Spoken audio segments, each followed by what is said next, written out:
I finally watched The Passion of Christ. It made me think a lot. The greatest was the fundamentalist right. The fundamentalists. They may kiss the bliss of a holy miss. Freedom from the law they never saw.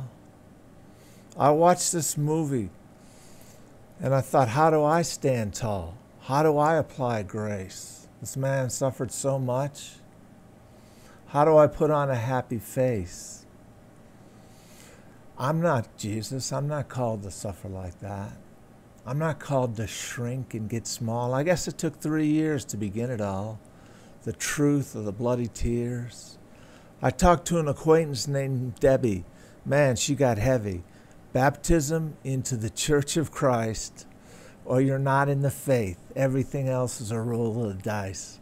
I respect my Catholic girlfriend and her views, but the Catholic Church isn't anything new. Baptism, works, confession, that's just the beginning of how you might get into heaven. And the story goes on with purgatory, the literal transfiguration, stand in line for your weekly score, everything in the power hierarchy, nothing to say that ain't saints been said.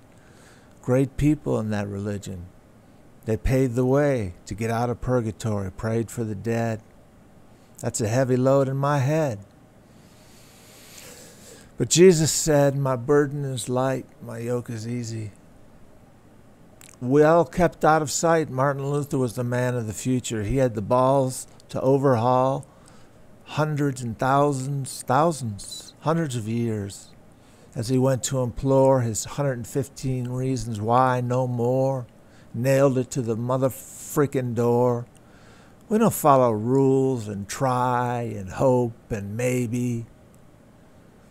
That's portrayed as a season of scrupulosity for me. As a young Christian, totally lacking grace, involved with a cult called Campus Crusade for Christ. A cult of madness, of spiritual vice. I lost my faith. I lost my friends. I lost the way. I lost the way to behave. I lost my mind. I lost everything with the law they sing about. Not much there, so I screamed and shouted and got the hell out. 300 videos of anger and rage. Sean Allen McCoy. How do I turn that page on scrupulosity? Oddly enough, it was a Catholic Divinity University. He also had his PhD in psychology. He could make a blind man see. As I followed the formula, the doubting disease, as I followed his formula in the doubting disease, I'd say on the day-to-day, the faith for the Baptists, for the Catholics, I don't care what frees you. I care what frees me. Nothing more to discuss. This 2 minutes of disrupting, so I guess I'll just let it be and let my truth come from me, down from thee.